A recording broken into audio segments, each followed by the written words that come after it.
தாய் தமிழ் உறவுகளுக்கு வணக்கம். சற்று முன் கூட்டணி உடைந்தது, திமுக அதிர்ச்சி என்ற தலைப்பில் இந்த காணொளியை காண்கிறோம். சற்று முன் கூட்டணி உடைந்தது, திமுக அதிர்ச்சி.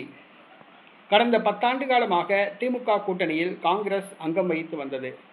பாராளுமன்றம், சட்டசபை மற்றும் உள்ளாட்சி தேர்தல்களில் திமுகவுடன் கூட்டணி அமைத்து தேர்தலை சந்தித்தது. இந்தியா கூட்டணியில் கூட காங்கிரஸ், திமுக 2 கட்சிகளும் இருந்தன. இந்த சூழ்நிலையில் தமிழக சட்டசபை தேர்தலுக்கு முன்பாகவே திமுகவுக்கும் காங்கிரசுக்கும் புரிதல் இல்லாத ஒரு சூழ்நிலை. காங்கிரஸ் கட்சியுடைய பல தொண்டர்கள் தவேகாவுடன் கூட்டணி அமைக்க விரும்பினர்.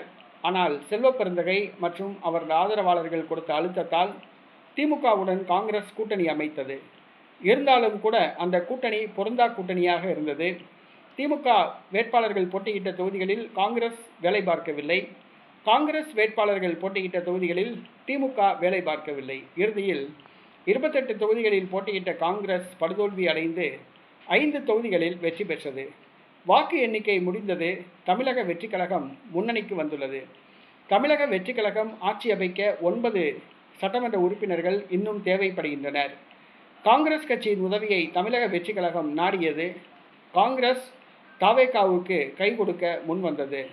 இன்று காலை தமிழக வெற்றி கழகம் ஆட்சி அமைக்க ஆதரவு கடிதத்தை காங்கிரஸ் சட்டமன்ற உறுப்பினர்கள் கையெழுத்திட்டு வழங்கினர். இதன் மூலமாக கடந்த 10 ஆண்டு காலமாக திமுகவுடன் கூட்டணி வைத்திருந்த காங்கிரஸ் தனது கூட்டணியை முறித்து கொண்டது.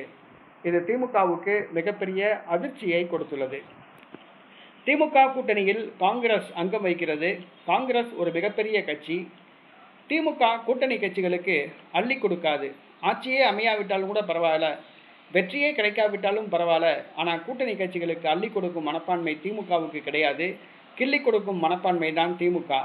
கூட்டணி கட்சிகளை திருப்திப்படுத்தாமல் தேர்தலை சந்தித்தது. தற்பொழுது தேர்தலில் மண்ணை கவ்வியுள்ளது திமுக. திமுக காங்கிரஸ் கூட்டணி முடிவுக்கு வந்துள்ளது.